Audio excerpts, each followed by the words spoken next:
TSF Entertainment. Yo, welcome back to the TSF Entertainment channel. It is your boy Retro CG in the building this evening. And I'm joined by my co-host, Mr. DJ Fresh, Your Highness, Mr. Jack of Jordans. What's good, brothers? Yo, what's going on? How y'all boys doing today? Hanging in there, bro. Everything is well. Everything's well. How was your week? Get me started. Don't get me started. I know, right? Tell me about that. I know all about that.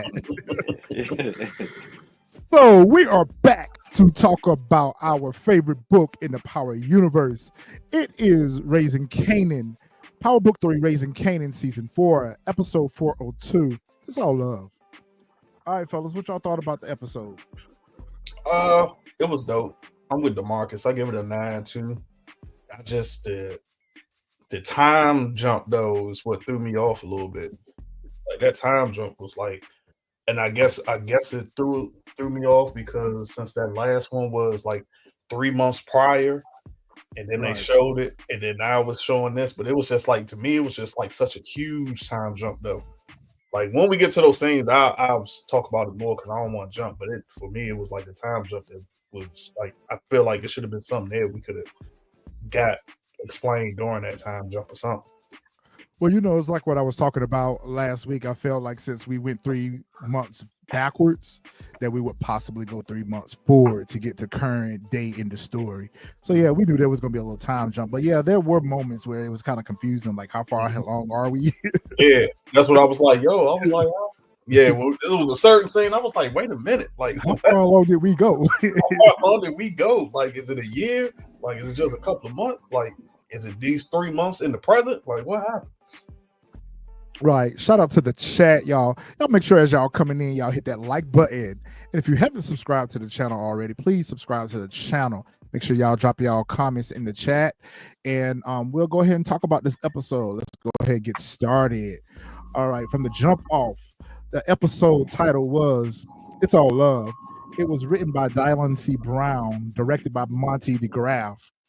Episode description is, with the federal task force seemingly behind them, Kanan and Raq navigate a new business relationship just as Unique begins to plot his quest for revenge. Meanwhile, Lou considers a new music opportunity. Marvin goes too far on a side job. Stefano and Juke tries to adjust to life in the army. So we saw where, and I'm kind of glad they did not drag this out with Jukebox. You know, we didn't need to see her tell everybody goodbye in the family. We had already know that Raq knew. So once Raq knew, everybody else in the family knew. What I was surprised with, they didn't give us a scene where she actually told Marvin that she was gone. You know, she was gone. Yeah, I'm a little shocked by that too. Yeah. You know, and I don't even think she had a scene with Kanan where she even told him that she was going off too. Nope. Okay. All right. So the episode starts off with Juke in basic training. So, you know, we had some thoughts regarding this scene and what we were going to get from it. And I'm glad that they gave us just this. We didn't need to see her life and times throughout basic training. We didn't need to see all of that. We knew what it was going to be like for her to begin with. So, and it was actually kind of like what we predicted. We thought that Juke was going to do good. We knew that she was going to do good, but as the reaction from her comrades is what we were kind of off with a little bit, because we really thought that she was going to have problems with them because she was outdoing them. Yeah. But you know, she was carrying the fellas along. Juke was doing her thing. She was sticking and moving and bobbing and weaving. You know, she was doing her thing, yo. She was carrying the fellas along, and she was doing good up until she found out that the little dude that she was cool with or whatever had got kicked out. And she was like, why he got kicked out? And they were like, basically they found some magazines in his locker. Some magazines. So right then and there. Real quick though, this was part of the time jump. Like how long she been in basic training? Because I was like, yo, she was hitting all them targets bullseye. So I'm like, how long you been in basic training? Because we ain't never seen Juke shoot nothing. She was on her G.I. Joe-ish. So that's almost like how long maybe it just came natural for her. Yeah, consider She do got a team full of right. She do got a family full of hitters. A family full of shooters. So Yeah. you know. That's why I was like, and then when that part when they was, even though it was still basic training, when it was in the dark, I thought she was having a dream. Okay. I was like, oh, maybe I can see that too. Like she leading the soldiers to war or something. Because I was like, bro, like how far along are we? Like I mean, I've never been in basic training, but I was like, I ain't think that was part of basic training with explosions and shit like that. So that's why I thought it was a dream. Yeah, she was doing her thing though. So when she found out that old dude had got kicked out for the magazine thing, she was like, I think it dawned on her right then and there that she could never truly be herself, even here in the military. Like, don't ask, don't tell. Yep. You know, so, and you know, Juke has struggled with this anyway because, you know, it's kind of like identity crisis for her. Like, she's forever having to, you know, cover that part of her life up or conceal that part of herself. So I knew that this was not going to be a good place for her. All right, so next we get to a press conference down at the NYPD. Captain Baptiste and his comrades are having a press conference with the media regarding Detective Howard's unaliving. We knew that everything was going to be pent up on Howard once he was discovered in the abandoned warehouse with Ronnie. With Ronnie. Club Star, what's good with you? Share my love, what's good with you? Marcus, Dexter, what's good, everyone? Yeah, I thought the episode was a good, solid 9.5 as well. I know a lot of people are like, "Oh, this episode is slow and this episode wasn't good," but y'all, we can't have full action-packed season. We have to have. This is the second episode, right? Technically, the first. Let it you know, technically the first. Let the folks cook. Right? Yeah. They put the season on it right now, y'all. They put the season on it right now. So by the Yeah. time we get to episode 5, we got a little bit more action kicking up. I was like, damn, OG Power didn't even jump off like that. And look Like, how many seasons they drug stories out. They drug Yeah. stories out. They didn't give us action from episode 1, 2, 3, 4. Like sometimes it took us up to episode 5 before we even got some action going on. So we know where the story's going. We know where it's going, right? So let's see what kind of paths they're going to take us down along the way. So for us, true Power fans, and I'm not taking credit from anyone else, but what I'm saying is for us, we enjoy this type of writing because it allows us to see more character development. Yep. All right, so we knew that everything was going to be pent up on Howard, and I'm like, okay, Captain Baptiste, he was standing over there like he wasn't feeling that. Like, you know, I understand we got a dirty cop on our hand, but you know, this is a little too, you know, wrapped up tight with a bow on it. Like, yeah, something ain't right. Something ain't right. Yep. Were y'all surprised that they were going to pin everything up on Howard? I mean, we kind of knew that anyway, right? Nah, I wasn't surprised in the slightest, man. Kind of the way they set it up for the last episode of last season, it was like the perfect storm for Raq for them to get away from all that task force crap. So I kind of already knew that. I didn't think they were. I figured like they probably were gonna like hint, but I thought they were gonna say more so like, nah, we still. You know what I'm saying? Like, we don't think this is him tied in with Ronnie or something like that. Maybe he went there to try to bust him and, you know, he got unalive. So we're about to investigate this to the full extent. You know what I'm saying? That's what I thought was going to happen. So when I saw it, I was like, oh, I guess they just trying to cover it all up to make sure that they good and nobody in the NYPD look dirty. Because especially with Lord Burke, with, you know, the quote unquote her unaliving herself, that's what made me think like they're gonna be like, okay, wait a minute, this is too much of a coincidence. First her and now him. Like, nah, we about to investigate this. Yeah, like something going on here. Like this ain't right. We got 2 unalive cops, and they were partners. Like, yeah, this got to be connected some kind of way. And I think that's the pathway Baptiste is going to go down. Like, okay, this is a little too coincidental that both of them would be unalive. You know, they were working on cases together. Like, yeah, something amiss. All right, so Terry Silver 2.0. Andre, I think his name is, right? Andre? Yes, Andre. Yeah. Andre. So Andre's meeting with Raq and Marvin to discuss, you know, the press conference, and Andre reassures them once again that the task force has been disbanded and that they are moving on and that they are in the clear. Marvin sitting there peeling an apple. Raq smoking a cigarette up in the bed. Y'all at home? Yo, Marvin is literally sitting there peeling an apple. Damn, Marvin. He get a little snack in. Raq was like, yo, you just make sure you don't get close to any more snitches. Don't get comfortable. That's what you said. Don't get comfortable. Like, yeah, Too late. you in the clear right now, but you better keep your head on a swivel. Too late. What's going on? Right, too late. It's too soon. Yeah. Yeah. Too soon for Marvin, right? So again, with that reassurance, Raq has gotten what she needed from the attorney to make sure that they can continue their indicate and go on about their business as usual. Hold on, that's a good question real quick before we jump. That's a good question. How would who buried it? Didn't somebody bury it? How come no one else has been able to uncover what Detective Burt found? I think Howard suppressed all that. Yeah, that's what I thought. I thought And set her up. He set her up. One, That's right. he pinned her up. That's And right. two, he covered up everything else before he unalived her. Yeah, that's right. And then made it look like the unaliving was deleted by self. So I think that's why. But to your point, Dexter, to your point, remember old girl was trying to look into it. Then Howard came and pulled up on her, kind of spooked her a little bit. And then her father, the retired captain, Burt, was trying to look into it too. And then remember when he met with Adina, she told him, like, listen, don't get too close to this because I don't think what happened to her actually happened to her. And I think Howard is at the cusp of what has happened to her. If you want to stay among the living, you might want to just go ahead and let this be what it is. So I think Howard did. My bad, Retro. I think that's how we got to the cover up. But I think as Garcia and Baptiste dig more into this, they may uncover some of this stuff. But I guess it's a moot point at this point now because all of it was to discredit Howard. And now that Howard's gone, no story here.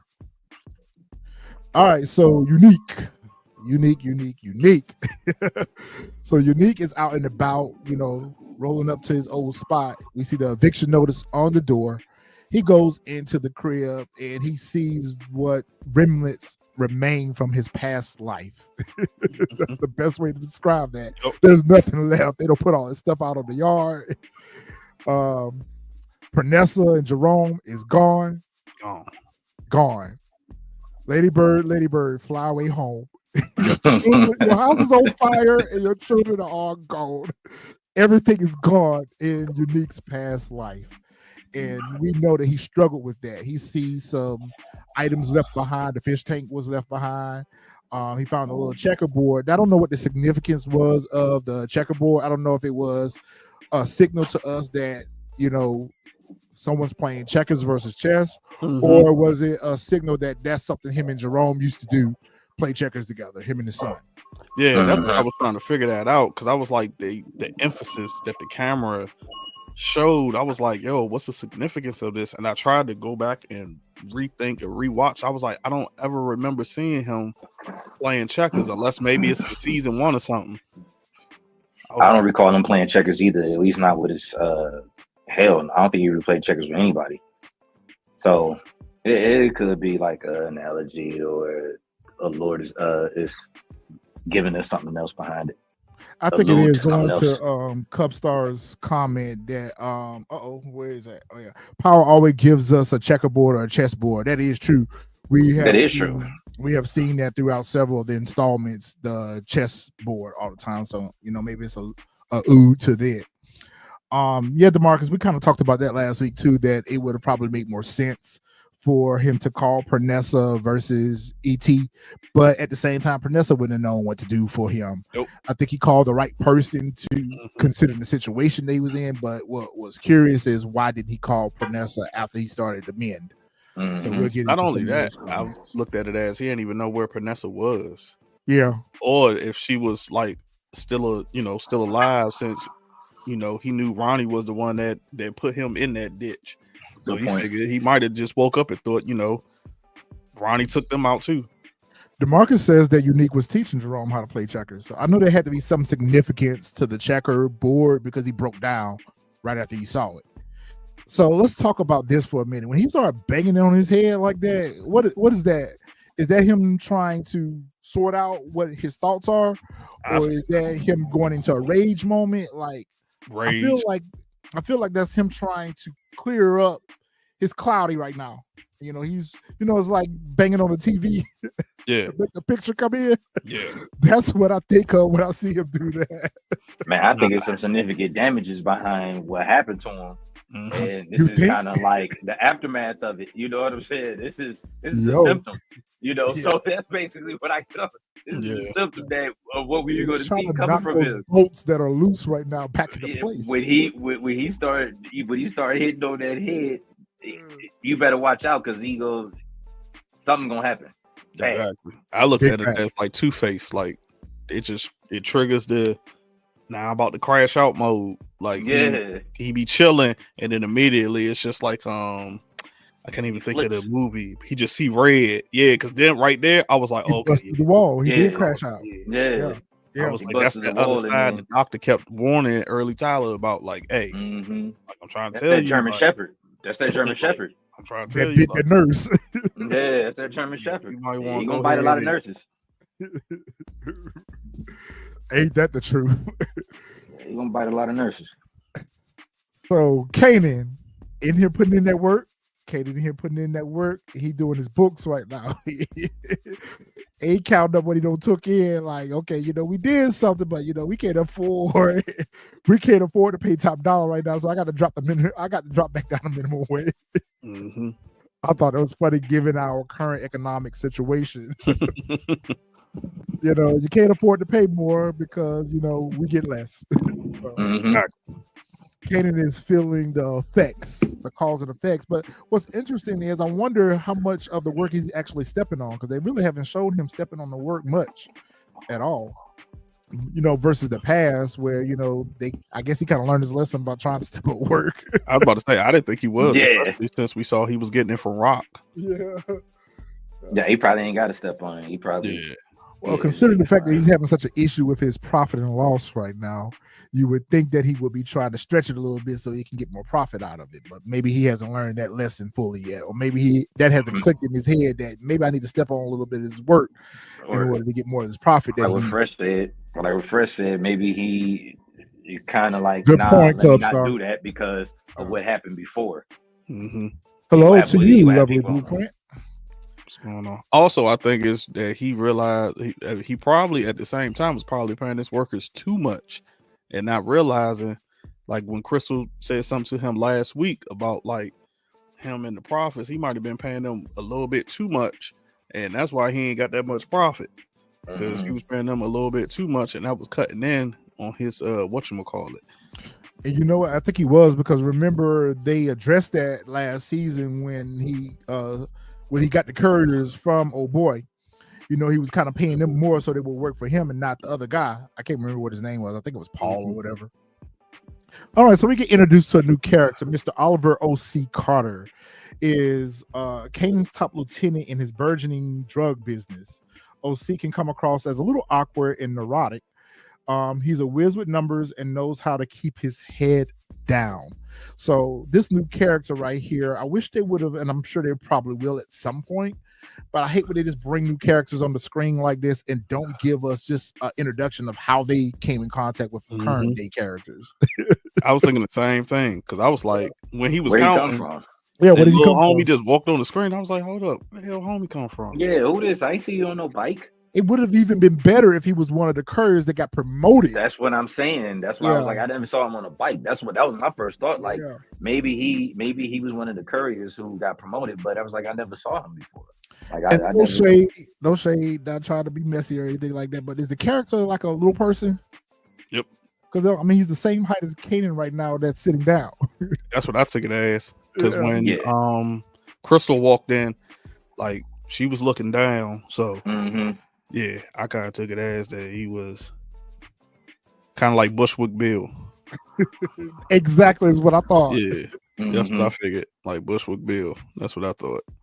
So Crystal comes in and OC greets her, and he's getting his things together, get him out the door. She talking about how weird he is. McCain's like, no, but he good with these numbers or whatever. So that's kind of like part to his character description.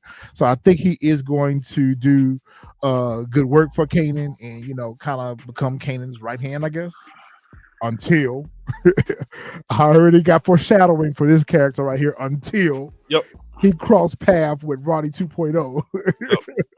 When he crossed path with Ronnie 2.0, he's up out of here.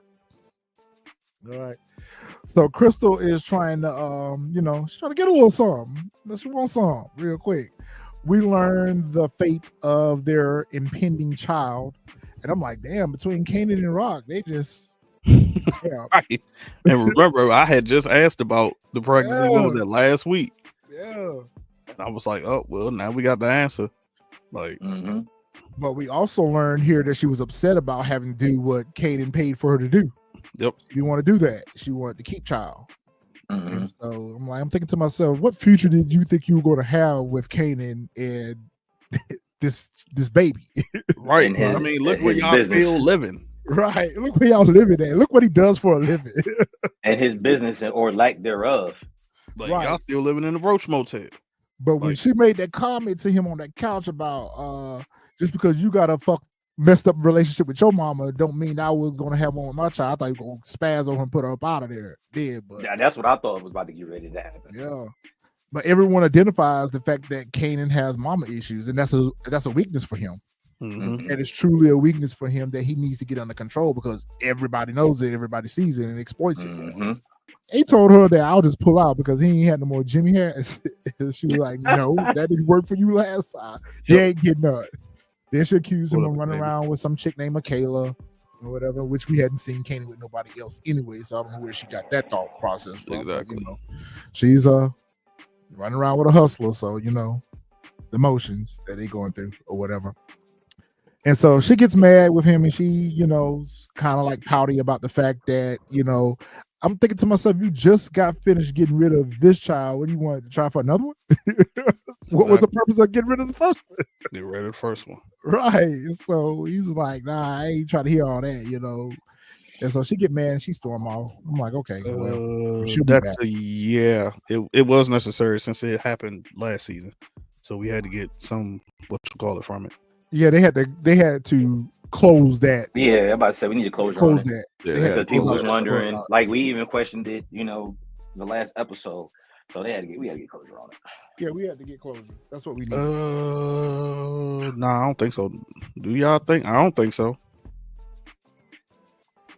What would be the purpose? I guess. Exactly. I don't. That's why I'm like, I don't think so. Yeah, I don't see a reason behind it. And if it is, it's not by choice. All right, so what we got going on here? So, that's right, Detective Garcia. I couldn't think of his name. Yeah, that's when Detective Garcia shows up. And Captain Batiste tells him he don't care what they said. They're gonna keep investigating this crime to what happened to I can't even remember Kanan. Howard. Yeah. My bad, y'all. Yeah. So he says, like, I don't care what it is. So you go out there on them streets, you do whatever you got to do while we still investigating other stuff. But I want this solved to see exactly what happened to Detective Howard. Because he was like squeezed hard. Yeah, I don't think Batiste believed that at all. Anyway, I don't think he believed that that's the way they trying to throw it under the rug that he was in business. You know what? When they talked about this, I was trying to figure out what did they leave behind that would point them in the direction of Raq or Kanan or Marvin. Like I went back to watch. That's what I went back to watch the last episode. When they unalived Ronnie and Malcolm, and I was like, well, what did they leave? Is there anything that was left behind? Did I miss anything? Did they recover the weapon? No, but he said it. He said it to Detective Garcia. He said he feels that. He said this was personal. He said whoever tried to unalive him the first time, he felt like it's the exact same person that did it this time. Yeah, because they took the weapons, the work, and the money. So you think they're gonna go back to the first time when it happened, and that's when they're gonna kind of trying to put it together? Well, is Captain Baptista's kind of already put it together. Like, okay, someone tried to attempt on him and Baisley. Mm-hmm. Then the whole situation with Bert, and now Mhm. this. He's already playing Connect 4. Like, look, Right. something about this. We got to shake down these streets and find out what we can find out about this, Like, because what's going on? what we're I'm gonna keep a close eye on what this. meets the Gonna eye. be good. Yeah. And I feel like it's going to eventually lead back to Kanan. It's going to eventually lead back to Raq's organization. Eventually, I think it's going to boomerang back to them.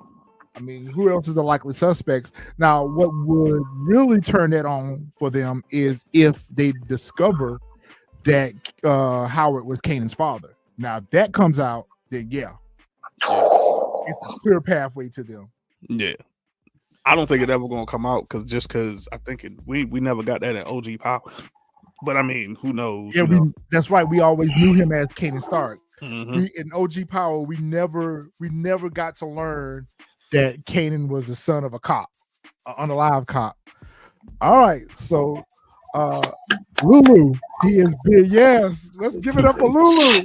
Shout out to my man Lou. Yeah, he cleaned My up. man Lou is back. Yeah, he back. Yo, he look good. Got out of Clean. rehab. He 40 clean. belows. He got his 40 belows on. and Shirley so do I. joint. Shirley joint on. He got my 40 belows on for you, Luke. That's right. We got our stomper dude in the head boots on today. All right, so Lulu's getting out of Cedar Pines. Marvin is out there to pick him up, and they have a good moment right here. They have probably one of the best moments that they've had since we've seen these two characters, since we've been introduced to these two characters. And Lulu expresses his gratitude to his brother for kicking in on the bill, coming to pick him up, not giving up on him or whatever. Marvin is kind of, he's a little nonchalant about it, but at the same time, Marvin is kind of still feeling some kind of way about the whole Gerald situation. And so Lulu kind of begs his pardon and like, yo, look, I ain't gonna do you like that. I'm fam, and I appreciate what you've done for me, and I appreciate you not giving up on me or whatever. I said, okay, this is a good moment for us to get back to Lulu. Marvin gives him some advice and basically say, get back out here and find something that you enjoy doing. I'm like, we already know it's gonna be the music. Exactly. We already knew that it was gonna be the music, right? So I feel like at some point, Lulu's gonna get pulled back into the family business, which I'll think about that. Definitely. For sure. I don't think it's gonna be by choice, but I think it's gonna be. I think that's where this conversation is kind of important, because he pretty much told him, I'm never gonna let you down or doing anything wrong, and then I ain't gonna jump into the scene where something happens that Lulu won't have to step up because of something that Marvin did. He's gonna have to step up and hold on to that word that he just gave him in the car. This is a good comparison, but is the Thomas family more dysfunctional than the Tejada family? Nope. I'm going to say no. Nope. Hell no. no. I'm going to Not say even no. close. Have you ever had dinner with the Tejada family? Exactly. No way. Nope. They ain't even close. Nah. Nah. Well, I don't know. Not even close. Not close. The Tejada family was just, but we got all the elements of the Tejada family here, though. We do. I think it's a little bit different though, because two baby daddies unalive. But it's a little bit different. But the Thomas family have not tried to take each other out yet. Yep. Correct. Now the Tejadas, nor has there been any crazy secrets. Well, Raq has all the secrets, but they just haven't been exposed yet, other than Howard. I think they all know about that. But other than, High Post and DEF CON, High Post, DEF CON, Unique, all that stuff. Yeah, Raq got a lot of secrets. The child that she just gave up, Raq does have a lot of secrets that have not been exposed. All Monet dirt got put out. Exactly, Xavier. She don't even touch Kanan. Right. Exactly. She don't even touch Monet did. She would throw shit at him. and that's what Kanan need. For real. He need Monet Tejada. Yeah. That's the problem, right? That's why Kanan is a spoiled brat. Yep. We need to see Kanan squabble up. Somebody need to check that chin. I was ready for Marvin to go ahead and do that. Marvin needed to handle that. Marvin tried to, get them together when they first moved into that house, and he was disrespectful to Raq in front of him. Mm-hmm. Raq saved them. I'm like, go ahead, Tasha St. Patrick, keep saving them. See what happened. Kanan's over at his mom's crib doing laundry, and she's like, "A word? Exactly. You ain't got no use for me, but you sure do got a lot of use for my washer and dryer. What's up? But you got a Benz. Right, you got a Benz. We're gonna talk about that. Yeah, I was gonna wait till we got to that scene because I had some questions and some comments. Kanan informs Raq that he need a re-up and that the work is going fast, and Raq even acknowledged herself that the work going fast. And I'm thinking to myself, when did he start working for her? I wish they would have shown that too, how that came together, how that got pieced together. I mean, we knew that was eventually going to happen, but I would like to see how that decision came about. Yeah. I think we'll find out later on how that decision came about. So, Raq let them know that, look, we good. Is sky's the limit at this point right now. The feds ain't looking into us no more. Let's go get this money. Let's go get this work out here. And so she's like, yo, I'm gonna hit up Quan. Shout out to you, Fresh. You did bring up Quan last week. Shout out to you on that, because I thought Raq was getting her work directly from Stefano. I didn't realize that she was going through the Stefano's connect, which was Quan. Mm-hmm. So that was a good callback to that, because we actually saw Quan in this episode, but his time is limited with us. Very limited. His time is very limited. Numbered. For sure. Count your days. Count your days. They numbered. All right, so Pranessa looking good going in the house with them groceries. Pranessa was looking good. She had a little slick back ponytail. She was coming in the house with the groceries. Unique sitting across the street in a Toyota Corolla, watching her. And I was thinking to myself, he gonna announce himself. He gonna call over to the car or something like That's that. That's what I thought. Help her with the groceries. He wanted to, but he just didn't know how to. He didn't know how to just approach that situation. And again, we saw he had a moment behind that. Do you think that he's gonna do something to her? No. I got a feeling he's gonna do something to her. I got a feeling he's gonna do that when he feels like he about to do something to her, and he probably just gonna walk away. Because right now he don't know who he can trust, and so the fact that Pranessa's not living in the family home anymore, she gone. I guess he feels like everyone has kind of like, how should I say? Everyone is just kind of forgotten about him. He didn't matter to anyone. I guess. He is invisible right now. He is invisible right now. So I can see. Well, he should be able to see. But think about how devastated he was to find that the family home was empty, up for eviction. Her not there. Jerome right, home. But where the money at? Did Ronnie take the money? Like they took the jewelry, so I'm assuming that Ronnie had took the money. You don't remember that? That's what I'm saying, though. That's what they didn't have any. She didn't have any money for her to stay there. That's what Ronnie I'm saying. took everything, yo. So Ronnie took everything, took the jewelry. So at some point, ends ain't meeting. Gotta get the boot. Now you right about that, Xavier. If she would have popped out with a whole dude, oh boy. Oh. If she would have had a dude with her, oh my God. Oh, yeah. Would have been. Exactly. Oh, yeah. He's gonna do that and grab the tool. Yeah, Cub Star. We saw that from jump when he tried to press her down for that 20%. Yeah, we'll get to it. Yeah. Like she said, who are you talking to without saying who are you talking to? Exactly.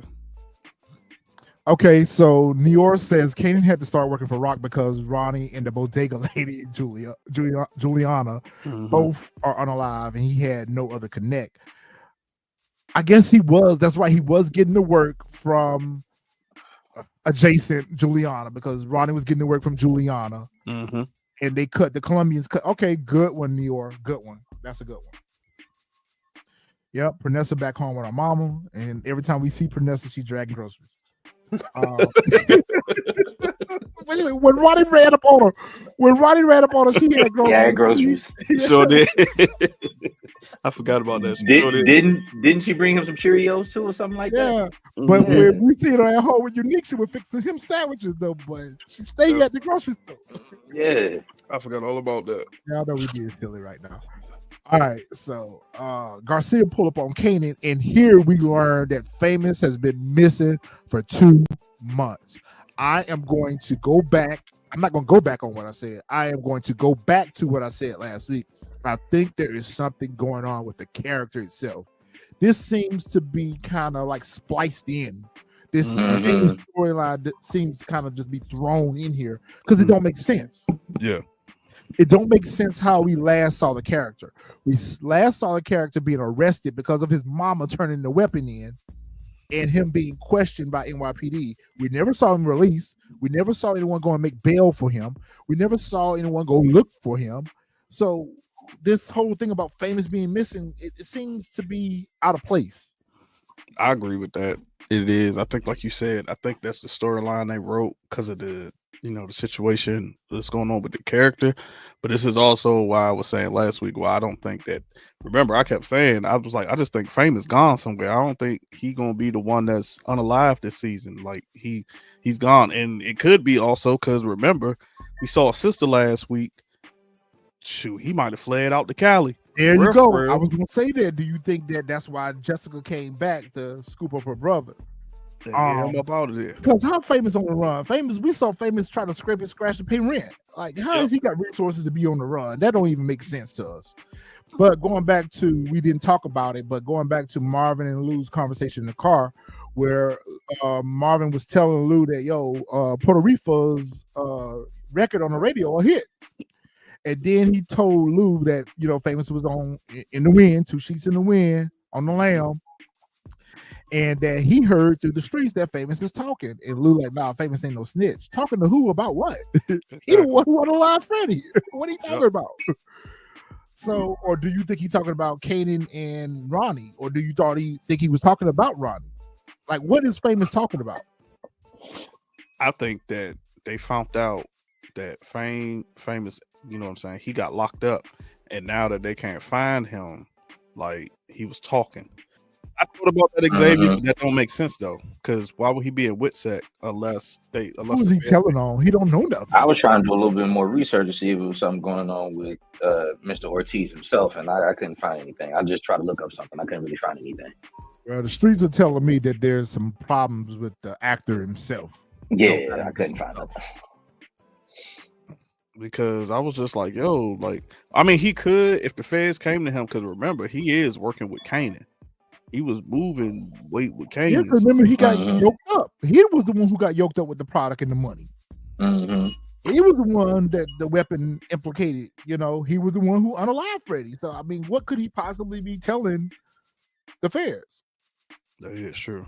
I don't know. But I don't think he's telling about a little bit more information about the Thomases possibly, because he do know some of the ins and outs of it. He don't know everything about it, but he know that he could give him Kanan, and Kanan will lead him right to the Marv and Lou. But I don't think so, because if he was in Witsec, I would think at some point Detective Garcia and them would know that he's in Witsec. Yeah, some type of information that he in Witsec. Okay, Share My Love, you right about that. She asked about Crown. She was more concerned about what was going on with Crown than she was about where her brother was. So that's why I kind of feel like, did Famous go back to LA with Jessica? Like, she didn't even ask about her brother. Yep. And the fact that her brother has a hit record on the radio right now, and he didn't even get mentioned in the conversation, seems a little bit of a miss for me. But I think that when she met him, that was before he went to rehab, so that was probably before it took off. Okay. But I even still then, y'all keep us on point. That's right. Kanan was only moving the green stuff when Famous was around. No, that's not true, Co-Star. Because he had already started working with Ronnie. Remember, he came over to the apartment and Ronnie yoked him up and put him out. Yep. So they was already moving the other stuff.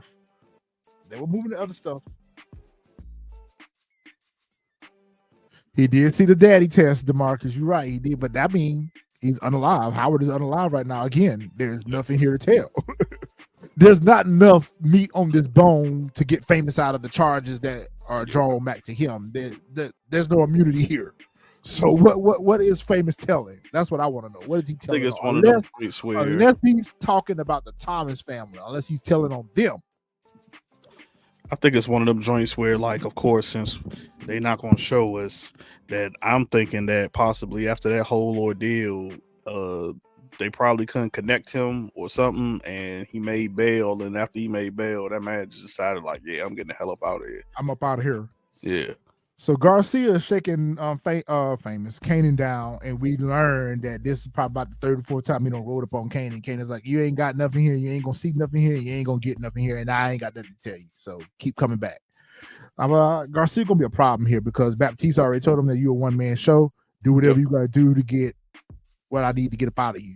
So eventually Kanan gonna get caught up in something. Eventually, because you know Kanan will be moving sloppy.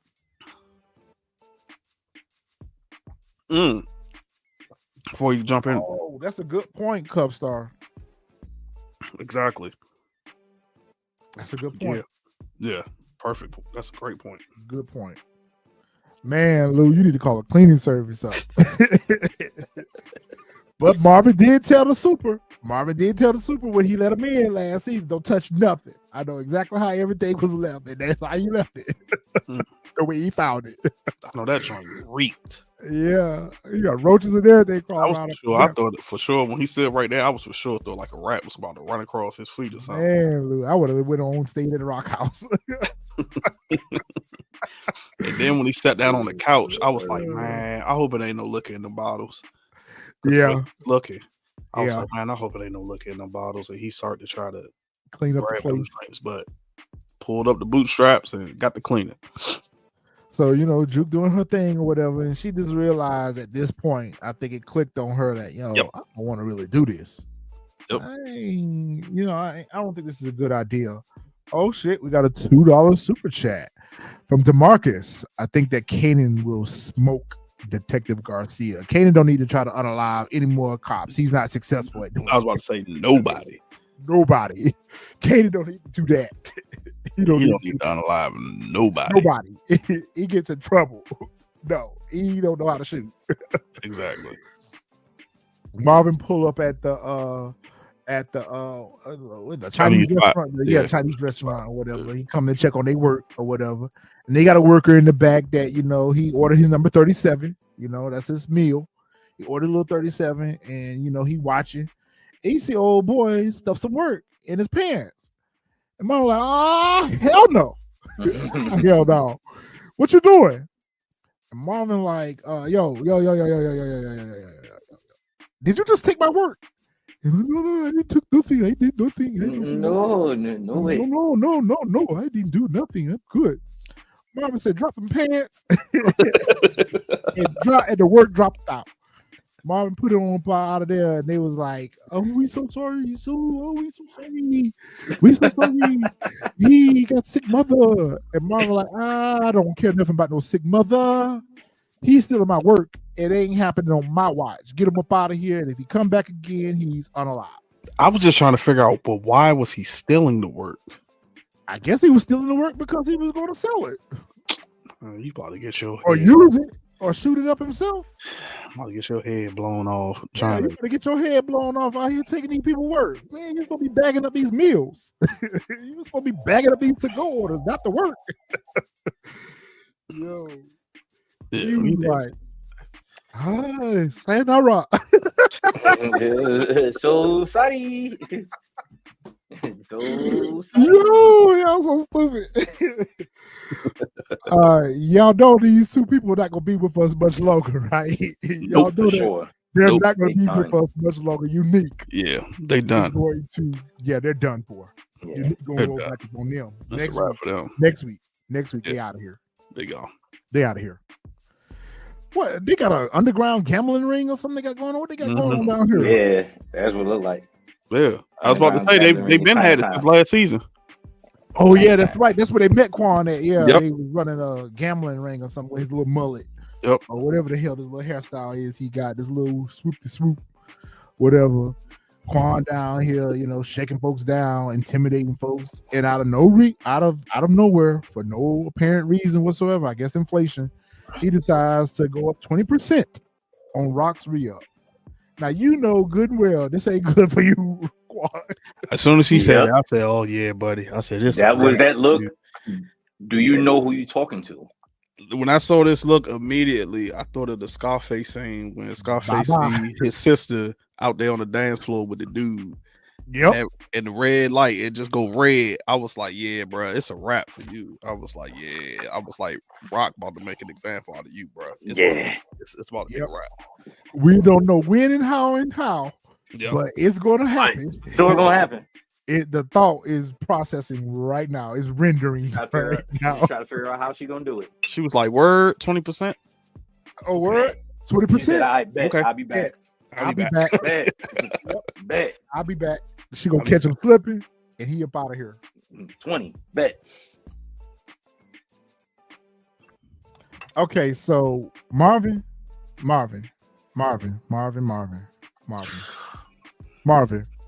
These people ain't your friends. This ain't y'all sitting over here chilling. You over here smoking cigars, laughing and kikiing and ha ha. And this is the scene where I kind of scratch my head at, you know, because if the conversation happened before, he couldn't touch the son-in-law because he was a made man. This guy ain't no made man. You could have got one of your people to go over there and take care of this business. And that's why I was like, oh, he's for sure using Marvin for whatever little dirty work. And when we get to the end of the show, we were talking about what I think will proceed after. But this didn't make sense to me. And Marvin, it should have clicked in Marvin's head like, wait a minute, the first time I did it, it was because he was a made guy. This guy ain't no made guy. And this ain't no call up and order a pizza and have it your way. Like, you called me up for foolishness now at this point. Like, I understood the first time you called me up and why you needed me, but like, you got people for this? Yeah, I think it ain't clicking. Excuse me. My bad. I think it ain't clicking his head because Marvin is looking at it as like, yo, I'm getting in good with him, and it's without my sister. So he probably looking at it as like, yo, this is another step up for me, where like I can have my own stuff going on, and I don't need. Yeah, exactly, Xavier.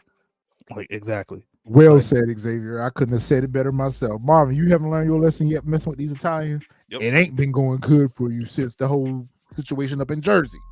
This ain't working for you. Leave these folks alone. But they don't mean you no good. And I'm not saying that Stefano is intentionally doing it. I think that Stefano is taking advantage of the fact that Marvin is the muscle. And he's using Marvin the same way that Raq uses him as a problem solver. And I'm like, Marvin, you ain't getting no extra work out of this. Money and Stefano is putting more distance between him and anything going on in the these street. Problems. Him and these problems.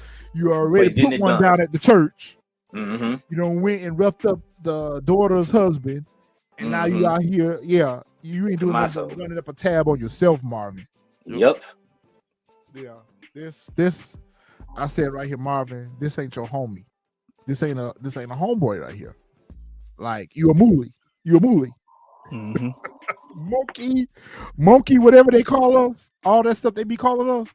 That's what you are to him. The moon and yon. Oh.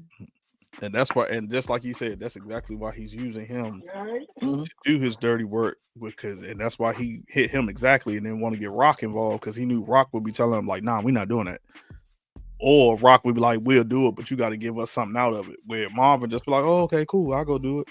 Like I don't need nothing out of it. Marv probably think he gonna get something out of it later on, especially since last episode he told him, you know, I'm a friend, I owe you, X, Y, and Z. So he probably like, oh yeah, he owed me, so I'm gonna take him up on that bet one day. But I don't see it's whatchamacallit at all. You know what, Dexter? You got a point there, and we'll talk about that when we get. To you got I was already gonna say that when we got. You got a really good point there, say Dexter. that when we got there. That. Where is this at? This is that studio, right? Yeah, this that studio where Lou was meeting up with the dude that was at Miss Shirley's place, and they could have did better casting this guy, because this guy is corny. Low Street Records. What's the name of it? Low Street Records. Low Street Records. Yes. Low Street Records. I laughed so hard. I said, y'all, they could have did better with casting this guy, because he is corny as hell. Corny as hell. He's like, Lou Thomas, hi there, buddy. I'm so glad to finally meet you, buddy. Lord.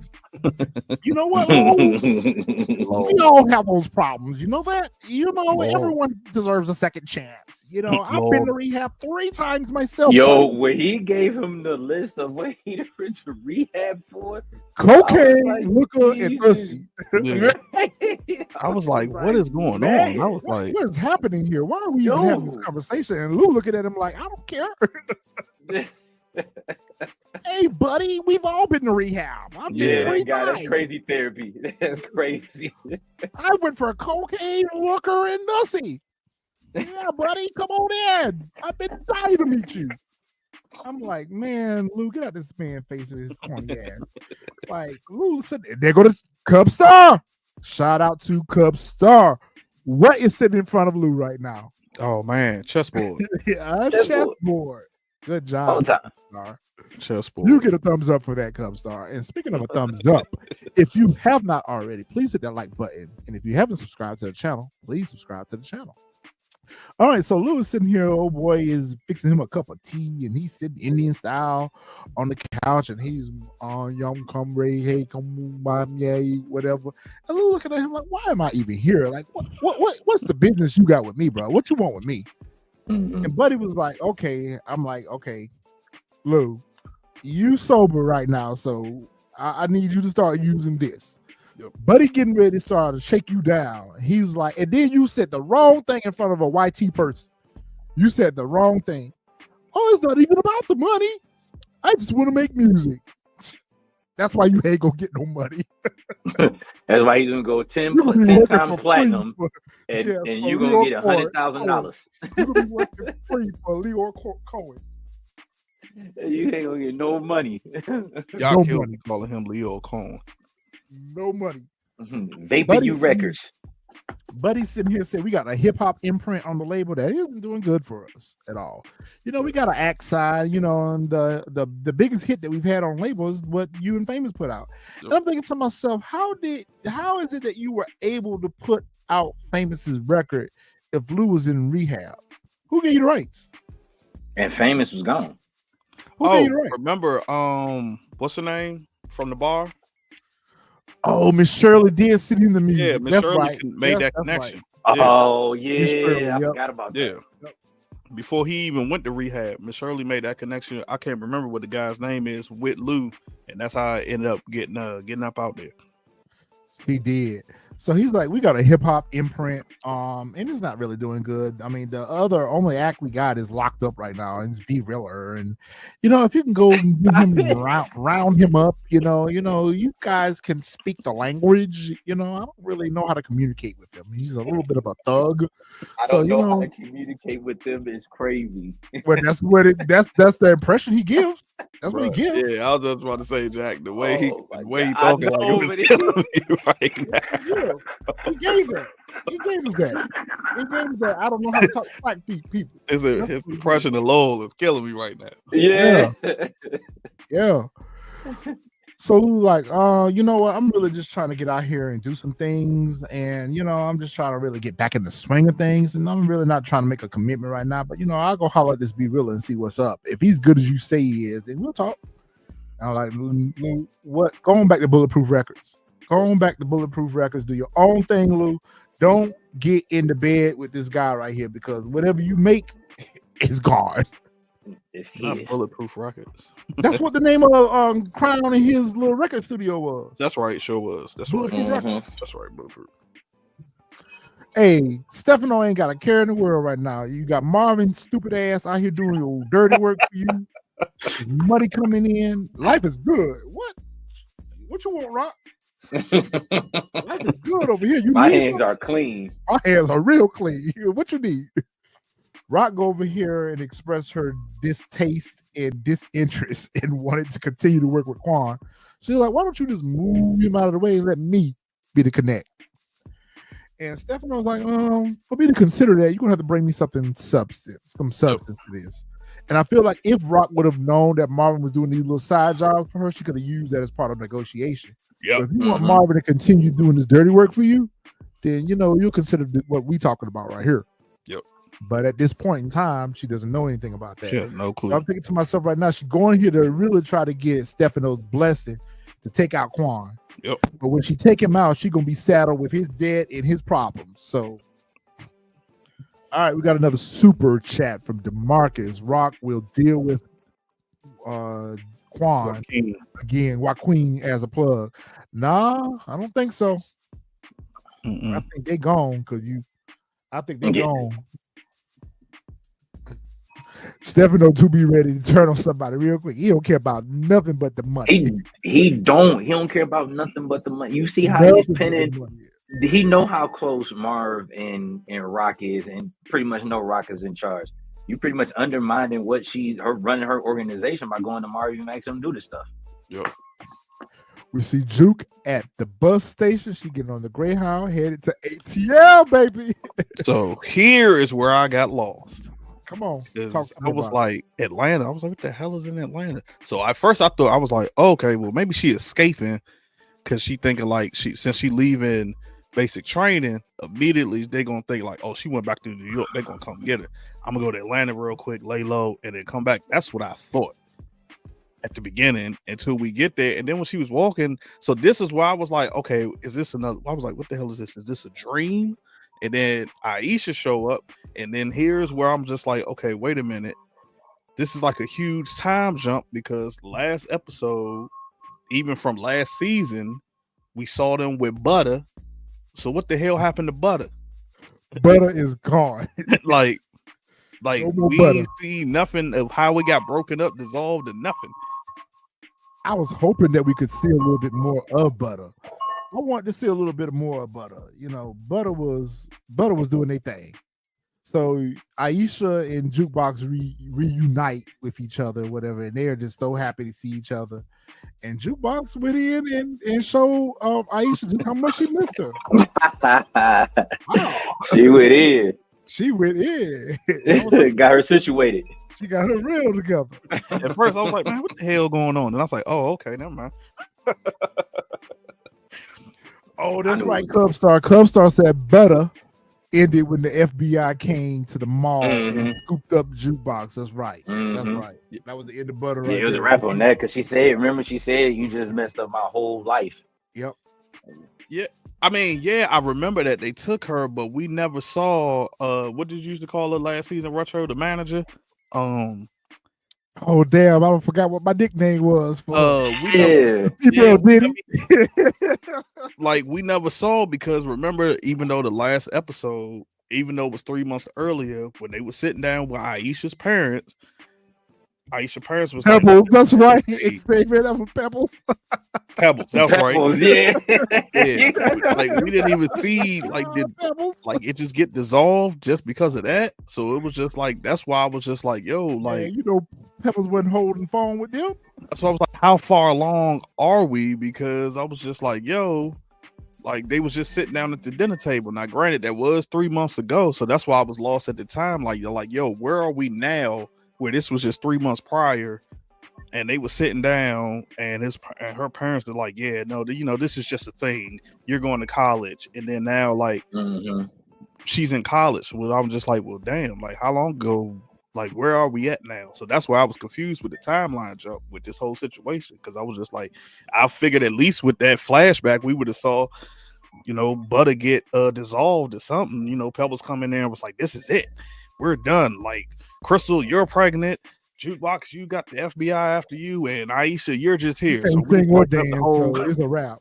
Yeah, it's a wrap. It's a wrap. Yeah. But I took it as last week we knew that her father wanted her to go to college and that he did not take Butter serious for her. That was a hobby. So I guess she was obligated to go ahead and do the thing with the college because Butter didn't work out. So after they laid up, after they don't laid up or whatever, and I'm like, damn, Juke can't get a break whatsoever, man. Every time she get a vibe for somebody, it's a wrap. Oh, girls, trying to tiptoe around the elephant in the room. Because Juke was like, maybe I need to, just hang out here with you for a little bit, and just lay low for a minute. And she's like, it's nice to see you and everything, and thanks for topping me off. But yeah, no. I think I hit her with the Forrest Gump. You can't stay here. You can't stay here. And basically, you know, I'm trying to see what you know that other thing feel like too. She basically was like, I'm trying to find I'm exploring myself. I'm exploring myself, and I haven't really found out what I like. And this thing right here felt good, but I want to try to see what the other thing feel like too. She rolled her up a little joint real quick and smoked a little joint. She did tell Juke that Juke was trying to bomb. She was. It reminds me of those days where you would hang out with your friends at college, and you don't go to here. Yeah. You know what? Movies, music. You right about that. That is true. You just can't live in dorms like that. That's what that all about. I didn't even think about that. In general, I think most of the HBCUs, like, you just can't be chilling up in there like that. But back then, things weren't as buttoned up as they are now. Yeah, that's right. I forgot that was the whole 80s during that time. 90s. My bad. The 90s. Yep. See, you already know. We don't want to be loud and wrong. 93. What did we say last week? What did we say last week? Our timeline. So let's. So the nine came out the end of 93. 93, so 93, 94. We're in 93, 94. Somewhere in that time zone, we're in 93, 94.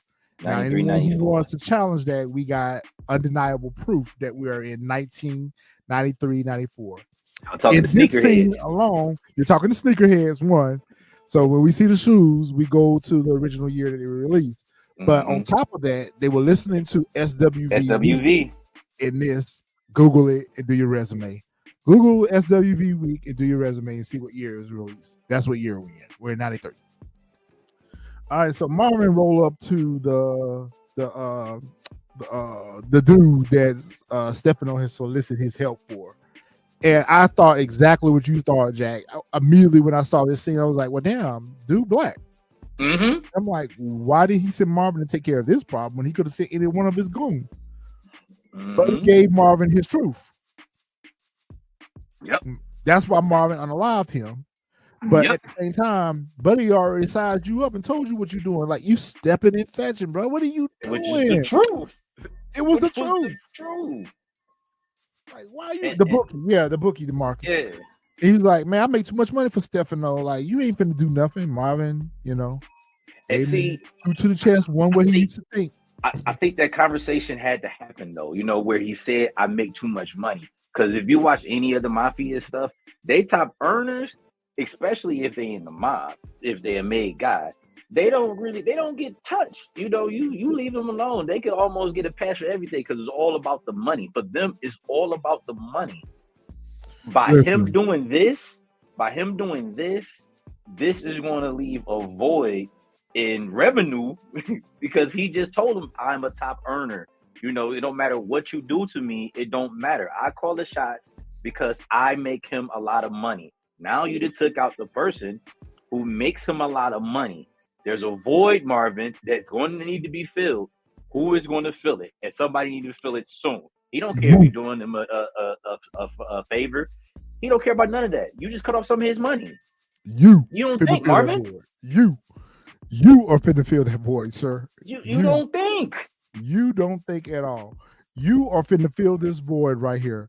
So basically, the way I look at it as Marvin is now going to have to take on those responsibilities that the bookie had because you took him out. And there's a possibility he might not meet the necessary requirements for employment for that position. That's all I'm gonna say. Yeah, exactly. So Marvin put him down, two to the chest, and one he used to think at. Man, get Pop a new wig. Get Pop a new wig. Man. She look bad with that wig on. I love them too, though. I love them too. Yeah. I love them too, but for some reason, I felt like they were off in this scene a little bit. Their chemistry was a little bit off than what I remembered them as. They were just a little off. They weren't, I guess because we hadn't seen them in a while, their chemistry didn't just click with me the way it did the first time. But, they roll up on Snap and Pop, and, Kanan went and, gave them their money. And they were like, thank you, appreciate it. this settles what we gave Ronnie to start the business with, but we own a part of your business now. And Raq was like, look, whatever deal y'all had with Ronnie went in the ground with him. They was like, no disrespect to you, Raq, but this ain't got ish to do with you. Nothing. I'm a part of this business. Nothing. Nothing. This is a cooperation at this point. So this therefore, this is a percentage conversation. See your way out. Therefore, we want a percentage of what it is you doing. You have no business with us. Snap and Pop tell him that, listen, you do realize we didn't give you this money to get back what we gave. Like, we need a return on our investment. And I don't know if you know or not, but we own a part of your business. Kanan tries to defend himself by saying that, listen, I was set up and going before I met Ronnie, before I met y'all. Y'all don't own ish. And Snap remind him that you do realize that you were selling green. That other stuff you doing, yeah, we got a piece of it. Yeah, that horse race that you bought a little piece of change that you got with the green, but the real money that you picking up, yeah, we need a piece of that. You know what? This was needed too, because Kanan think he knows everything. You know, this is a portion of the street that you didn't know about because you didn't have the references or the resources to even have this conversation to know about it. Because Raq was trying to tell you, but you think you know everything. And then after appropriate questions, you ask before you sign on the dotted line. Yes. Thank you. You thought you should get that money, give them the money back, and you can just walk away scot-free. You click no. We invested in you, and this is the point of the investment, so we can make money off you, young fella. But the bigger part of that was that we learned was that you went to them and got permission from them to take out Ronnie. They told you then that you owe his debt. You should have dug into that just a little bit more. But at the same time, they also sizing you up for what you are, because Raq like, look, Katie, let's go. Let's go. We not gonna heed reason here. Let's go. Because they gave him partial talking yet, and so they gave him partial reality. Yeah, Snap put him together real quick and Pop. They were like, so what we see here is your defiance. Like, it's one thing to take out your business partner, but your mama sitting here trying to talk some sense to you, and you know, we don't try to get in family business or whatever, but you know, you disrespectful to your mama too. Like, your priorities are messed up, and your loyalty for the people that work with you, like, we not impressed with what you putting out here. And Kanan try to buck up at them or whatever. I'm like, Kanan, man, you don't sit your ass down, man. She should have smacked him in the back of the head. Hey, that is one thing. In the car. Yep. They were like, listen, you better go home while you calm down. Yeah, Cub Star, they always do be having the matching outfits on. They be coming through with the matching outfits. They were like, look, you come back and talk about this another day when you calm down, because all this little attitude you giving us right now ain't going. You about to get knocked out. Raq had me dying. Was like, yo, that was your dealing. That ain't got nothing to do with me. Don't look at me. Right. I can't clean this mess up for you. Like, I try to help you. Ain't want my help. And they always try to clean up messes for him. That's what I said last week. That's why we where we are, because he always mad at his mama, but he don't think about the problems that he present her with that she always got to go clean up for him. Acting off emotions instead of intelligence. Man, they told him, take your ass on up out of here. Raq like, fool, FOOL, fool, you. Yes, fool. Like, yo, they Snap and Pop is out there. Like, bro. And they didn't get to where they were at without leaving a trail of bodies behind them. Man. You want to be the next one? Yeah. You want to be Ask about him. Yeah, she finally told him, like, fool, use this. Exactly. And then he had the nerve to clap back at her and say, so did you. Yeah, like, who are you talking to? Like, he just need a couple of eye jammies, that's all. That's what I said. Yeah, she should have slapped the shit out of him right there. Yeah, look at that all face. The way back to the ground. Is that how you got where you at? That's how you got where you at. And smacked the taste out of his mouth right here. She should have smacked shit out of his ass. Well, do you even know the difference between right or wrong? She said, I know the difference between life and death. Do you? Like, you might not like my decisions, but you like the result of my decision. Right. Do you? Do you know the difference between right and wrong? She's like, nah, but I do know the difference between life and death. What side do you want to be on, fool? That problem was my father. Like, bro, that joint, I was like, you ain't even know, dude, bro. Stop. It didn't even care At about all. it. It You didn't even looking for a care. reason You to. didn't care. Do you? And he even told you for yourself, like, bruh, you really sitting here trying to play this "I'm your daddy, you my son" song and dance, and you know I'm a cop and you in the streets. How do you think that y'all were gonna have any kind of relationship? Like, Man, you watch out. only that because you trying to get back at your mother. Your mother. You trying to get back My at your mother. mother. My mother. Your mother. My mother. Literally. Yo, what I feel like Raq should have done, not that she needs to, because he is still a child, but I feel like Raq should have cleaned it up just a little bit by explaining to him why she chose to take him out. Listen, your daddy was a problem. He's always been a problem. First of all, she's never really told Kanan the truth about Howard, about him, about her being underage, her being his CI, all that. But main thing she should have told him was, your daddy was going against the family. He was trying to set Marvin up to take a walk for all of this. That's why I had to drop him low. You know what, Dexter, you right. Kanan probably wouldn't have believed it. He wouldn't have believed it. Nah. He wouldn't believe it. I mean, Raq was like, man, oh, this you talking about. Like, listen, I can understand my son not get along with me. I can deal with that. But my business partner, I got to trust him. Yeah. And if you're going to be that, then these type of conversations, these type of interactions ain't going. To me, that sounds like a threat. Like, hey, look, I'll take you out if I need to. Yep. I think that was a threat. Now, here is a warning is what it was. Can somebody please? I was like, yo, whose car is this? Got the Chrome BBSs. The 190. I was like, yo, who? I was like, this can't be Kanan's, because I'm like, for one, we just saw this man in the same episode walking. So whose cars is this? Like, we just seen you walking and got you know what I'm saying, got roughed up by Detective Garcia. So who car is this, number one? And I was like, you got a 190 Benz on BBS's, but you still living in the E-class Mercedes. I was like, you living in the Roach Motel. Yeah. So with no washer and dryer. I'm confused. Yeah, you going to your mama's house to go wash. And low profits. And don't forget about the low profits. Oh, and low profit. You ain't getting no money. So I was like, I mean, Cubs, I get it. You know what I'm saying? I've been in New York. I know y'all don't drive everywhere, but I was just like, yo, something it's not making any sense, because it's just like, yo, we see it's a plot. Blue got his own crib. We see Marv got his own house. We see Raq got the house. But I'm just like, bro, who? Because I know that 190 Benz is not in your name.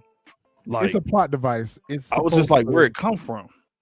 It's supposed to make us feel like he's winning. He up there now. He out there. Right.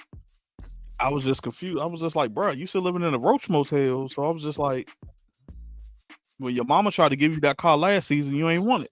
But she tried to give you that Mustang, you ain't want it. Yep. I guess he got it out the mud, sir. He got it out the mud. He went and got it on his own. He need Raq.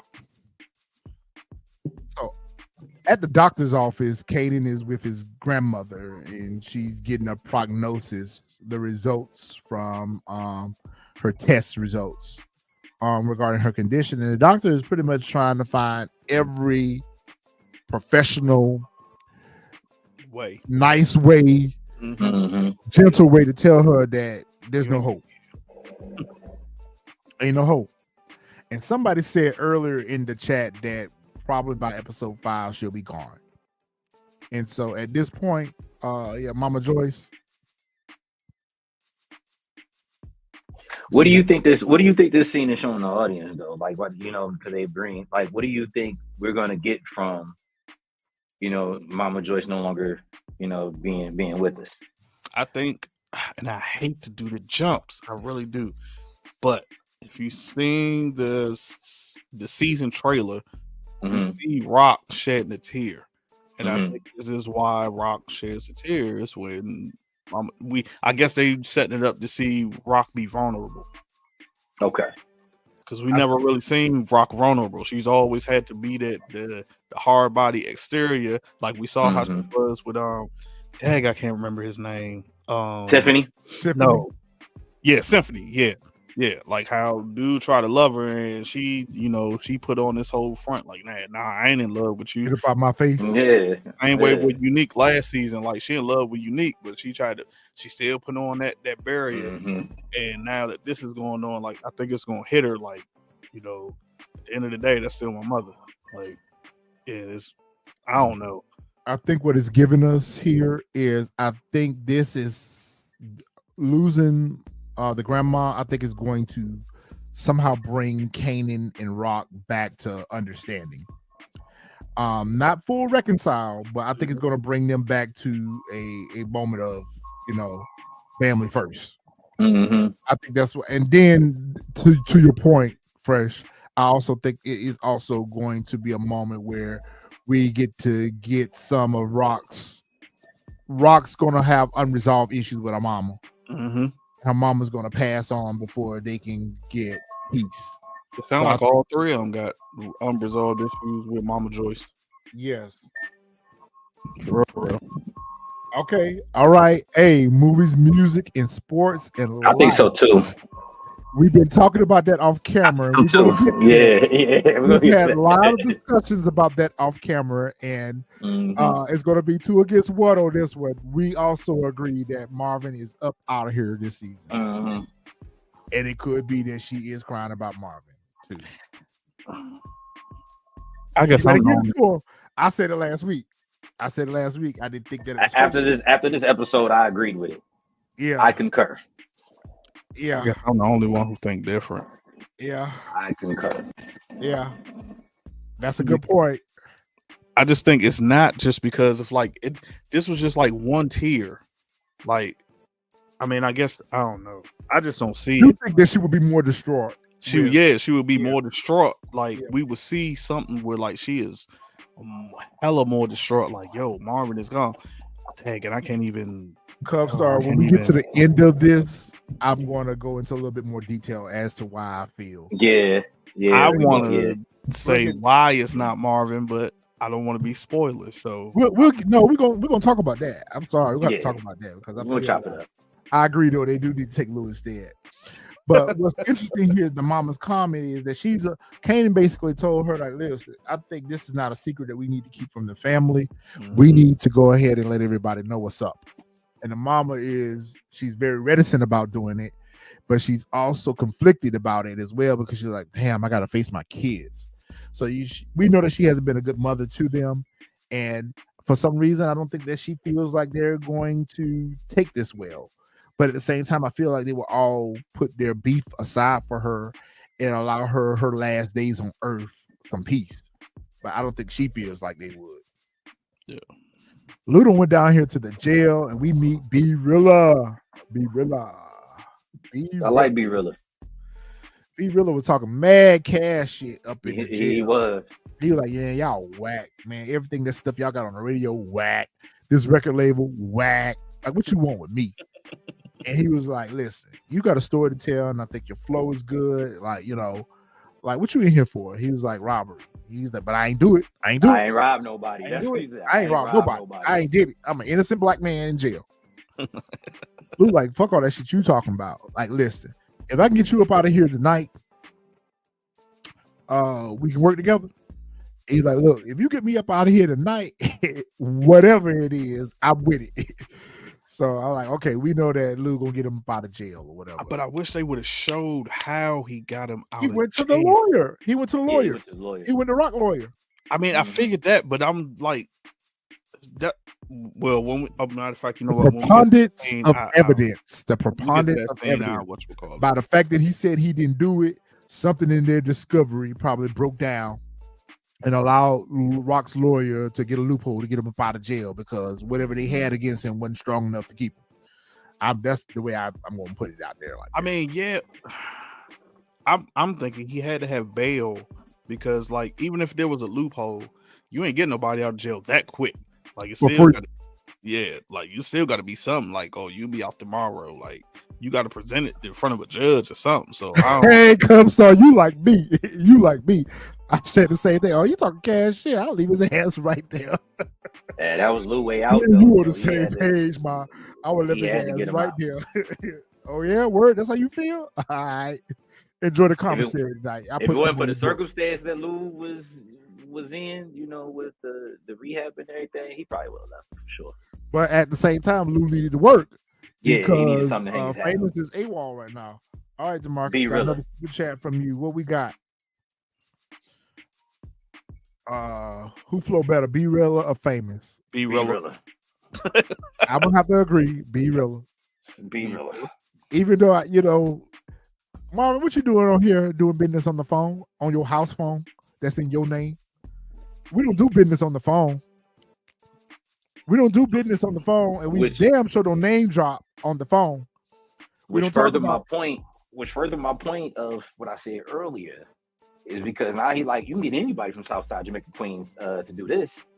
Guess who's gonna find some Southside Jamaica Queens? Hey, so you read my mind for real. I said the same thing. I was like, I have a feeling that Stefano was a lot angry on the phone call. No, for sure. For sure. But I was too nonchalant about it, right? But that's the part that got me. I was just like, bro, like, yo, how are you having this whole conversation like it's nothing? Like, yeah, we don't talk about stuff like this on the phone. We don't no way to to market the phone. And he was so flipped about it. He was so he was so nonchalant. I was just like, bro, are you for real? Like, that's nothing. I was just like, really, bro? Like, I'll call you back, Stefano. No, we ain't gonna call you back. Y'all sat down face to face to talk about the problem, and you on the phone just recapping everything, and the feds just got finished watching you and watching him. Dummy. Dumb. Now I think if anything, that's probably what's gonna get what you call it caught up. Juke walk in the house, and he like, Juke's back, yay! Like no questions. Like, what you doing here? Juke was looking good. Yeah, Juke like, yeah, I'm back home. So I guess that's baby back. My baby is back. I guess that's that. No more military. He ain't even asked what happened. Nothing. Yeah, he asked what happened. What he go AWOL. Nothing. His baby is back. Yep, my baby is back. Okay, if y'all not checking out our prediction videos that we drop on Mondays, y'all better check them out because we called everything in the prediction video. Just about everything. Because you said that was be real on the stage, and I was like, I don't know if I agree with that. He couldn't have got out that quick, but obviously he did. Yeah, let's be real. Is Shirley's place giving you Natalie's vibe from New York Undercover? Is Shirley's place giving you Natalie? Sure does. Shirley's place is giving me Natalie's. I'm saying it's giving Natalie's. Yeah, we said that, yo. It definitely does. Because it was always dark in Natalie's It too. was and always had the little lights, yeah. And they always had the little tables, like the little round tables up front. They were always sitting at them tables at Natalie's. Shout out to New York Undercover, one of the best shows from the 90s. There's no way Barilla is Breeze. He is not, bro. Oh my god. He just got in trouble. He just got in trouble for a B&E possibly. So it's no way. No. There's no way. Not even close. Kanan is still a child, bro. Yeah. No. Kanan's still a kid. Like Kanan. There's no way. Yeah, nah, not yet. Yep. Not yet. This is Natalie's, yo. This is for real, Natalie's. I feel like that's right. You should have had that's right, the candles at the table. Yep. Yeah. That's right. The candles was a dead giveaway, yo. Yeah. I feel like it's the same set. Sure enough. Yeah. Oh, for sure. Shirley is flirting. She trying to get that back crack. Yep. Shirley trying to get that back crack. She's trying to get that old back crack. Exactly. Exactly. Shirley trying to get. I told you what she wanted last week. She wanted to take a ride in a long black limousine. Yeah. Crystal showed up to a club. She tried to make up with Kanan. Oh, you know you were coming back. You trying to be a hustler's hoe. So you out here. You trying to get touched. Lou come up in whatever. Shirley. Oh, it's so nice to see you, Lois. You're back. You look good too. I bet you do. Michelle, they turn your place into a hood spot. Michelle, they don't care. She get them drinks sold. She get them drinks sold. Selling them drinks. Getting that money. She get that money. Yo. And a little record label, God, they cast these people so horribly, yo. They so corny, yo. God, they were so corny. I mean, they were talking about how good B-Rilla was, and they was like, you know what? I'm gonna get my lawyers to draw up a contract. I'm like, Lou, you better read it real good. Because you ain't gonna have Rock's lawyer to read it for you, so you better read that contract real good. because it's gonna have some loopholes in it. Sure for you. is.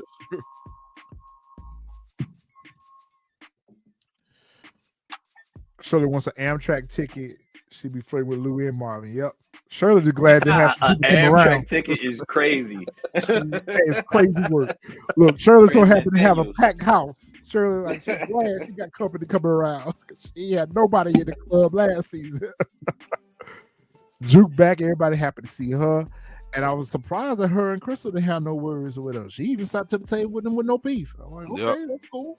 I thought it was gonna be a quick like dialogue or something between them two, Yeah. and it never happened.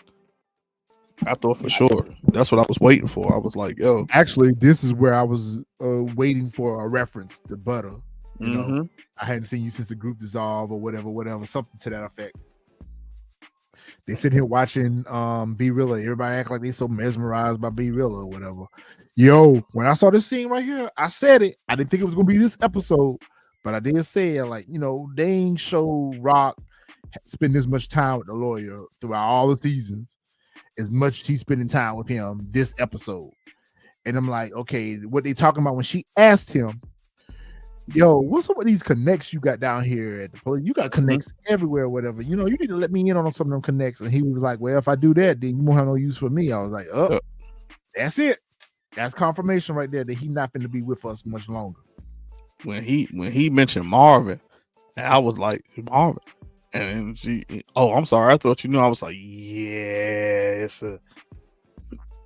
I was like, But where yeah, did Bill Marvin. come from that he present her with?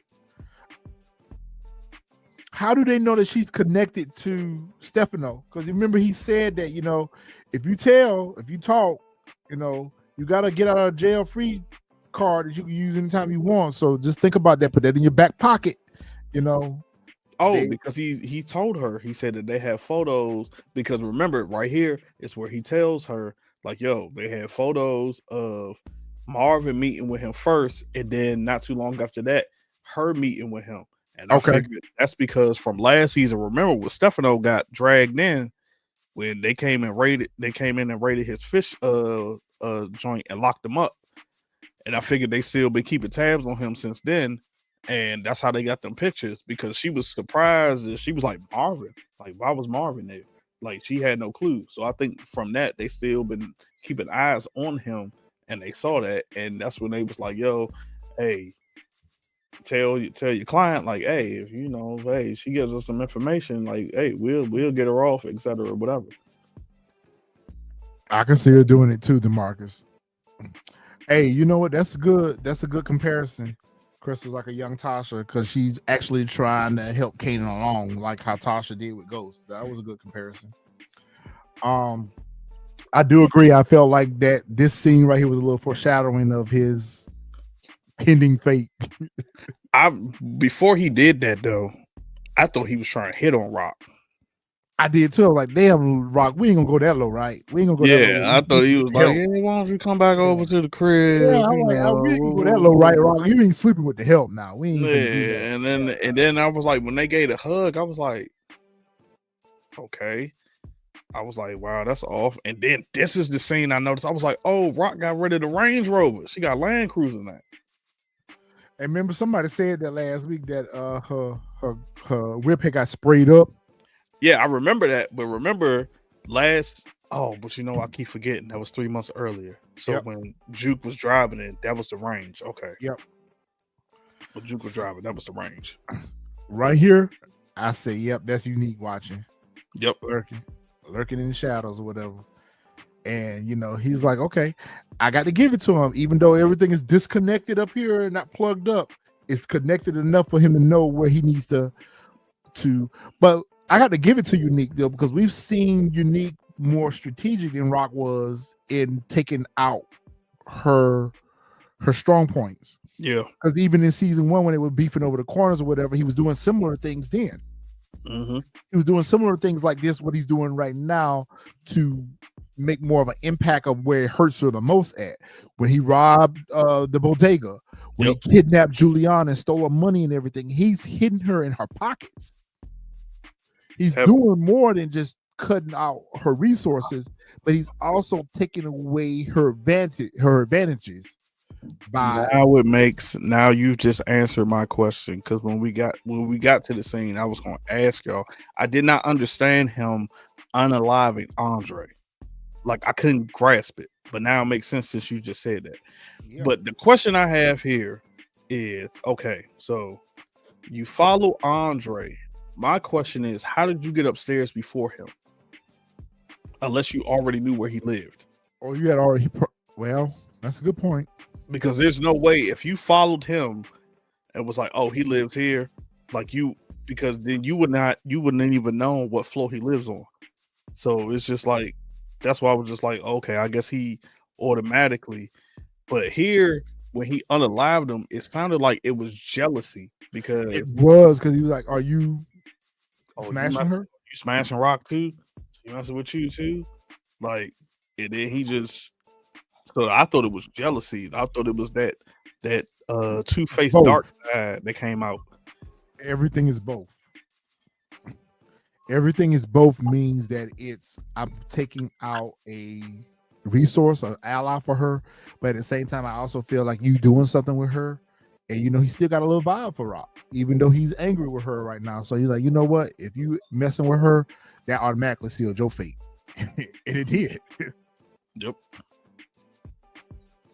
Yep. The echoes of Ghost unaliving Terry Silver. That's crazy work, but I agree with that. Because Ghost pretty much done Terry Silver here for the same reason, because he was getting too close to Tasha. Yep. And this kind of is a ode to that, because he feels like, okay, this lawyer and Raq spending too much time together. I know that he putting that work in for her or whatever, so I'm killing two birds with one stone. Get him up out of here. Let's get him up out of here. Yep. All right, so that's it for this week's episode. Overall, it was a good episode to set up foreshadowing for the remainder of the season. Let's get into next week's episode. Here's where we start our early predictions for next week's episode. So let's talk about next week's episode. This is what I told y'all. I feel like Ching and Chong is up out of here. Done. Next week's episode's title is Bygones. As Raq and Marvin face the aftermath of Unique's violent, clandestine comeback, Lou manages his new artist. Kanan gets through to his grandmother, and Jukebox embraces her sexuality. So I feel like Jukebox is probably going to get a new love interest. All right, so Unique obviously is going to take out the couple. Like I said earlier, they're out of here. So that right there is going to shut down one of the restaurants. I don't think that Unique is aware of the fact that they're moving work out of more than one of the Chinese restaurants, but this is the one that he originally started business with, so he's taking them out. Kanan still stacking these chips. Let's get this money. Crystal probably in here still whining and carrying on about this baby situation. What you think on her mind right here? Nah, this is where she's telling him about whatchamacallit. She's telling him about running into Unique. Yep. She's telling him about running into Unique, and it was like, yo, we probably need to get up out of there. Like I said, that's why I had so many questions when I saw that 190 bands. I was like, yo, bruh, you got the 190 bands. I was like, 93. I was like, that 190 bands was every bit about 30 to 35,000. So I'm like, if you got that's why he ain't got no money to pay them workers. I was like, you selling the roach material and all of that stuff. I'm That's like, why he got no money to pay them workers. Exactly. I was like, you need the jet. So yeah, matter of fact, bam. Yep, because you see she got the same shirt on. So this is exactly these things are inverted. Yeah, so this is the aftermath of this. Yeah. Yep, I agree. Tell him, and this is also the scene that we saw last season that got leaked. Yep. We thought it was Pernessa, and it's her. That's right, because we only saw the back part. We only saw the back of the North Face jacket. Yeah, we thought it was Pernessa. Yep. All this is him watching Kanan's building. Ronnie 2.0. Ronnie vibes. Yeah. Ronnie. He almost looked like Ronnie. Remember how Ronnie was standing across the street watching Kanan? Ronnie 2.0. Yep. Ronnie vibes. Okay, what's going on with Quan? This is when they coming into the Chinese spot. So I think here. This is after the couple get unalive, you think? I think either if it's not after, it's before.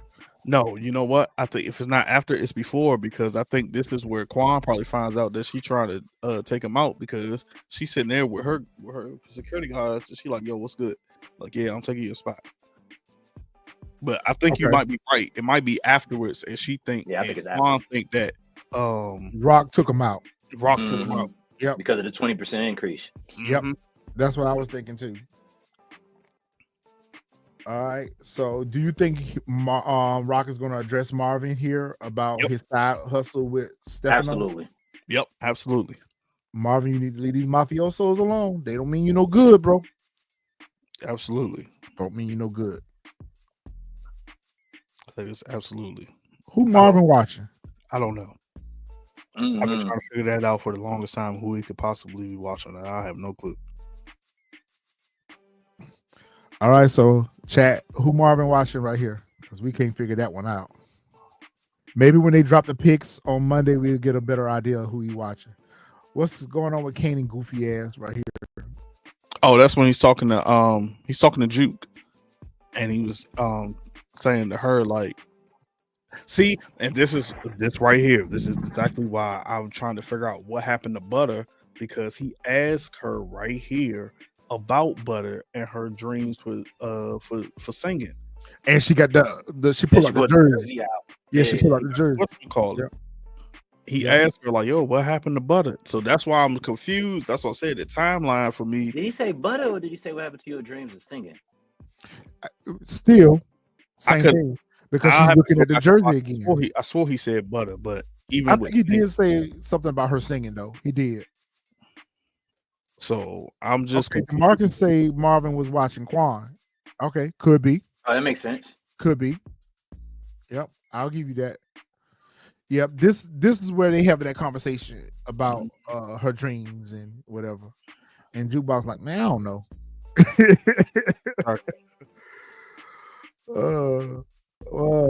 Katie got that loop. Nah, that's that's unique. Yeah, giving the bread early Tyler. Oh, early Tyler, he paying off his debt. Yep. He paying off his debt here. Yep. He's like, we good now? We good. Yep. And I bet you he gonna have an OE, a 40-ounce OE, sitting on that desk. Tyler like, yeah, I got my money. Brought me my money, these stacks. He got his Skrilla, he good. Unique like, yo, he probably gonna warn Unique again about, this path that you on. Like, I still feel like Unique is gonna take him out. I don't know what's gonna be the reason behind it, but I still feel like, I think when he finds out that Raq really didn't have anything to do with it, I think he can go back and eliminate early Tyler for it. That's just my thoughts behind it. Shoot, right there, because it went so fast, I thought that's who he was taking out. And then that's when I saw the pots and pans. I said, "Oh, the couple." Yeah, I was like, "Yeah, that's a Chinese couple." So you think in the beginning, right here, when he pulls up on them, he's just accosting them here, and he takes them out later on in the episode? Yeah, look at it. Threatening them here. James joint got a silencer on and everything. Yeah, but I think he's threatening them here, maybe to try to get Raq's money or her work. I think this is a threat here. And I think later on in the episode, after he gets what he threatened them out of, then he eliminates them. I think it's the same in the same scene. Okay.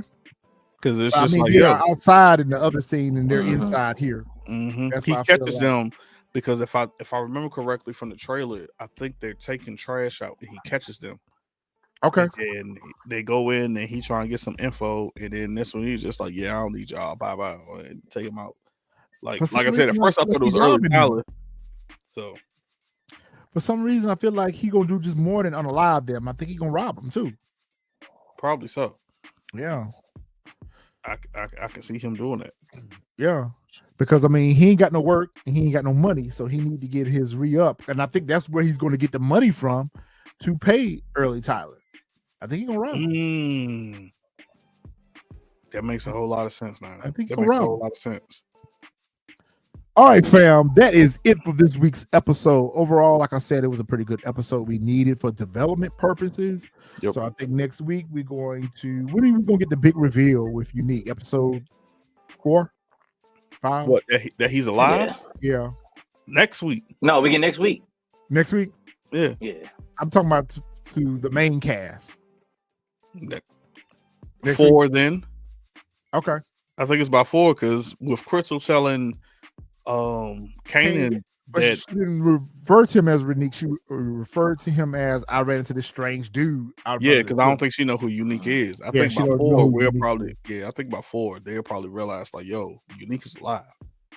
Because they're gonna start putting it together since Andre is gone, the Chinese people at the whatchamacallit is gone. They're gonna be like, yo, wait, who's taking out our competition? And I think that's when it's gonna start to be like, yo, Unique is alive. As always, we appreciate you guys coming through and hanging out with us on this Sunday evening. Y'all make sure as y'all are on your way out, y'all hit that like button and y'all continue these conversations in the chat. We will see you guys next week, and we will appreciate the fact that we will put our early prediction video out this week. Y'all go ahead and drop y'all theories in those comments because, like I said, we be on point. Y'all better watch. We was on point. Always 5 on for point. 5. Always on point. We OG true power fans around 5 for here. 5. PSF We was on Entertainment. point. All right, y'all. We see you guys next week. Y'all have a good week.